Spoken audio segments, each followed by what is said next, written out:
Is there one instance you can think of that kind of shows that work ethic from him? From practice, you're saying? Yeah, just staying after. You see him staying after, doing little things like conditioning, working on routes, the quarterbacks, stuff like that. So he's dedicated, and it's one of the things you look for. All our running backs are that way. They go out there, they work hard after practice, no matter if it's conditioning or routes or extra stuff in general. How do you know when a guy's ready to take on a bigger role like that? If I knew that, I could win the lottery. I mean, I can, if I know about that. I don't know that. You just got to throw him out there. And from his work ethic, of course, through our practice. And like I said, you were able to go back and look at Josh early in the season. He had a couple plays here, a couple plays there. Before a guy like that get a shot, you go back and you remember him in college, of course. He had a good college career. So some of those things kind of stand out. He started the season on the practice squad. Where have you seen him improve or, expedite his production most? Just conditioning. Coming in, he had the injury. He was trying to get healthy. So when you're trying to get healthy, you're kind of out of shape because you've just been working on the injury. And one of the things that I saw get a little bit better is just being able to go against our defense, being on the practice squad. You see him running the ball, finishing runs, and not being as tired. Being able to go out there and finish that series, not come out after 2 or 3 plays. So I started paying attention to that and started saying to myself, this kid is getting in shape, and he was. Josh was featured a lot more instead of the running back by committee that we've seen for a fair part of the season so far. What made you guys decide to go that route, and why do you feel like you were able to have success there? It's still running back by committee. I mean, these guys work well together. It's all about the hot hand, and Josh had the hot hand, of course. Saw Corey get in there and get some good runs. It was good to see him go out there and make those plays that he's known to make. But Josh has been the guy that, for the last couple of weeks, has been pretty consistent, I would say. You got a guy like that can go out there, and you see the patience from him as a runner. You see that he can catch the ball. He also can block, so he's out there doing a little bit of everything, and that's what we want from him. How's Corey dealing with it? Because I'd say by his own admission, he's not having kind of the season he expected coming into. How's he dealing with everything? Dealing with everything like? The role is not, I imagine, what he anticipated going into the year. I don't know what he anticipated. If you go back and check us last year, it was the same role for everybody.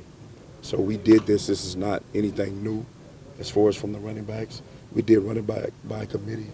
It's been like that for a while right here. So, as far as his expectations, I don't know. What's your read on the type of season he's had? I think he's doing well. I think Corey's doing well. These last couple of weeks, he was able to step right in there and continue to make plays, which that's what we asked for. All our backs is go out there and make plays, and that's what he did. What kind of what kind of process has it been for Mike Rowe going from receivers coach to offensive coordinator, and what have you seen out of him behind the scenes and assuming that more responsibility? It's been good. It's been good. Mike works hard. You see him in there. He's staying after everybody's going home. He's game planning. He's putting us in good positions as an offensive unit. I took my hat off to Mike from what he has accomplished already. Is it fair that he's been getting a fair amount of flack for not doing, to some, as good a job as Frank did last year? I don't keep up with that. Why do you think the offense has had slow starts to the game? It's just chemistry. I mean, we got to make sure that we're all on the same page as an offensive unit. And, you go back and you look at our success last year. The chemistry was there. Those guys were on the same page. And once you get an offense working well, we know, this offense can be a well-oiled machine, and it can run good if they're all on the same page. If not, some bad things could happen. How do you get to that point? How do you kind of make that chemistry and make sure it's there? Well, you got to continue to do the same thing over and over again as an offense. You got to stress the same thing as coaches over and over again, and that's what we've been doing here. We're just making sure that, putting the right guys in position to make plays, and for the last couple of weeks, that's what we've been doing. As assistant head coach, what role do you take this time of year? Same role I've been had. So I mean, when teams in a losing streak or the team turns around, do you have to speak up more? Does it change? No, my role doesn't change with that. We're all in this together. Just because you have a title doesn't mean, your role changes. Everybody knows my role. I know my role. So we're all on the same page. So you haven't had to speak up at all. You mentioned conditioning with Josh. How has his pass protection, pass receiving improved since you first got your hands on it? It's been good. It's been good now. It's improved a lot, of course. When you look at a guy like that, he's tall. You got to get him down. As far as when I date back, when I go back and look at some of my notes says that I got to get him to be able to bend and burst. So you got a guy who's 6'1", 6'2", whatever he is.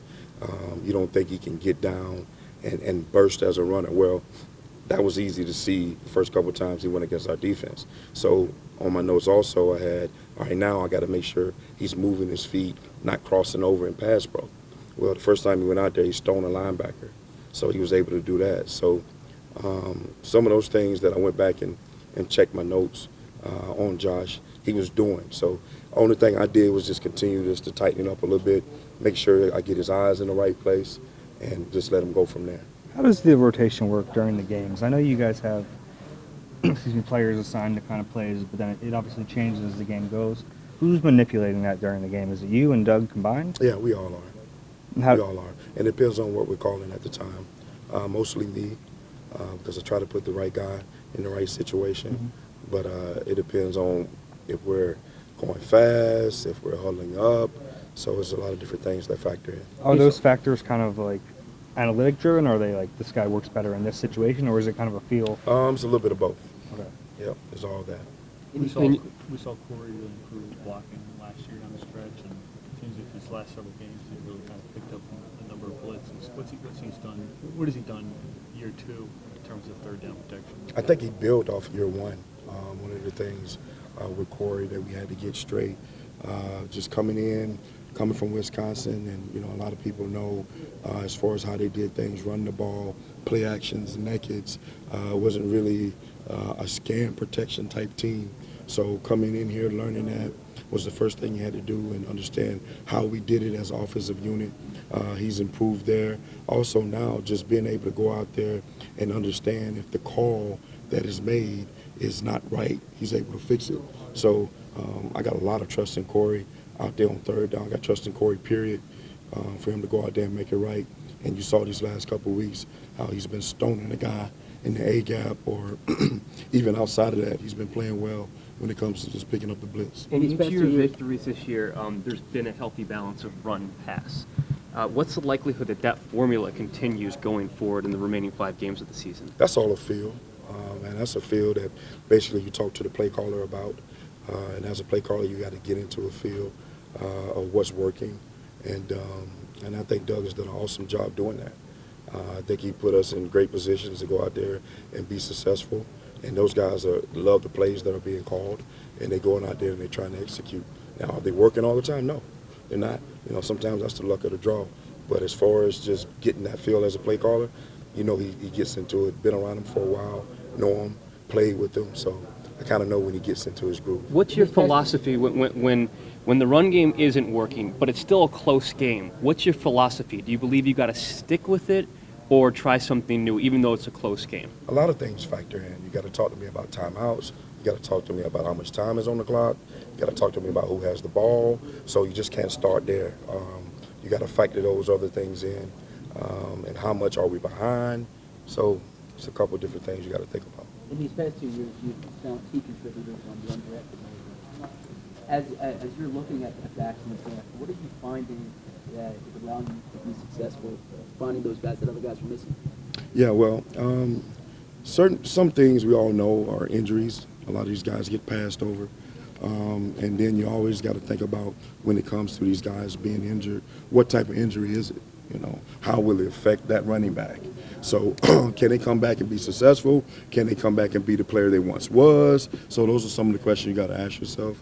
And when you bring them in OTAs, and you bring them in mini camp, and of course camp, you start to really break down and really study them as far as how they're running. Do they take care of their body?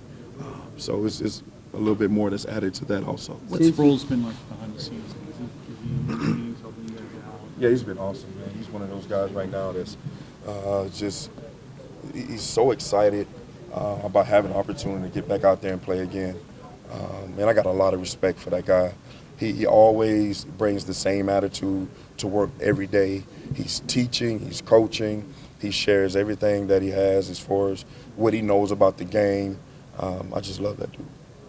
Doug said he had a lot of people coming up to him in the Giants game telling him to keep running the ball, running the ball. Right. Were you one of those voices? No, I think it was enough people saying it. So, and you know, once again, you get into a groove, and offensive linemen, they get into a groove.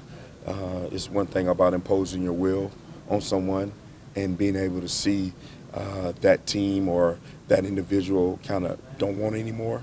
So I guess they're throwing up the white flag. And once you see that, of course, you want to continue to pile it on. And those guys saw that, so they want to take full advantage of it, and we did.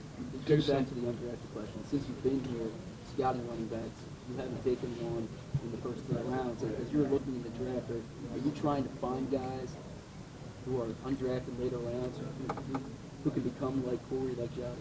Well, we're trying to find the best guy. That's what we're trying to find. I don't think that we specifically go and say, all right, this guy's not going to get drafted. Let's see how he fits us. So at that time, at that particular time and moment, we're trying to find the best guy that fits us. So you look at it, if the draft hypothetically is going on and we're not able to get a guy we want at running back, so boom, draft is over, here come the free agency process, and if it's somebody out there that may fit us, we're going to go after him. So I don't think that's something that we target. When you guys have faced adversity this year, things haven't gone your way, what do you notice about Doug as kind of the leader in terms of his approach, his demeanor, how he keeps everyone pulling in the same direction? Same message, man. He don't fold. He don't show any type of panic. He's the same guy. And you go back, and like I said, I played with him. I remember that guy being in the huddle with me. He wants to continue to be redundant in what we do, redundant in what we believe in, and he spreads that message, and we go out there and we try to make it happen. How is that helpful as a coach on his staff, or is it helpful? It's helpful for not only a coach but players, because you know the guy that you're out there fighting for.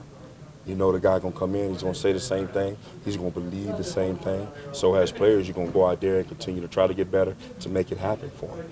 So when you got a guy like that that doesn't change, you know, that you don't know who's walking through the door one day or the other, you can go out there and fight for him because he's consistent. So your job is to go out there and be consistent also. Duce, after they found the foot problem with Josh at the combine, did you kind of expect that he would slide?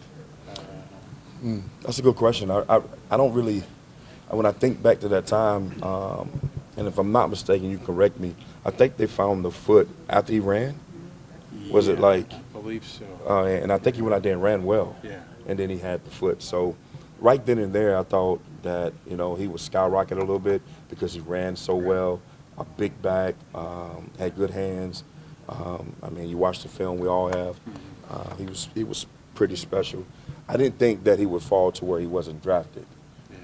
Lucky us. So we were able to be right there and scoop him up.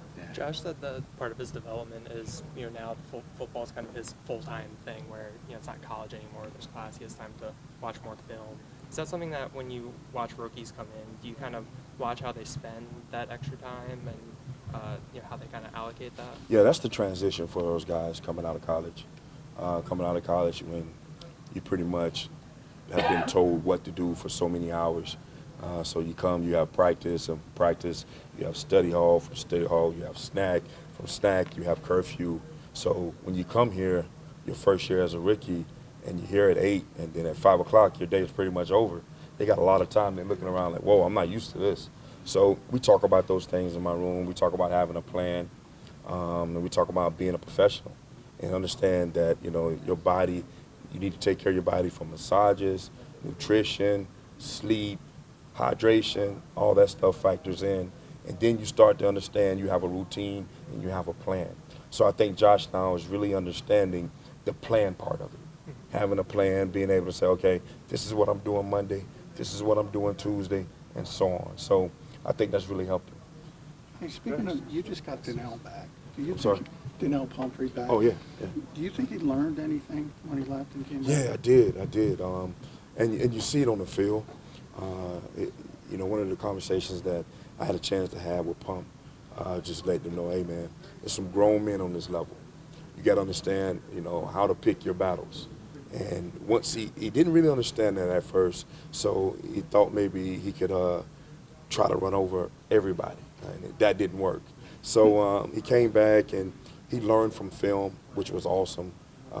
Being able, sometimes you want to spread a message, you try to spread a message to the group or to the room, and sometimes they don't understand what you're saying, but they can go back and watch film and remember a few key words that you said and be like, oh, this is what coach is talking about. Well, that's what happened with Pump. He was able to go back and study film, able to go back and see how other backs his size are running and how effective they are, starting with the one that's in the room right beside him, Sproles. So once he understood that and understood that it's a certain way you play as a small back, I think now that he has accepted that role and he's out there flying around having fun.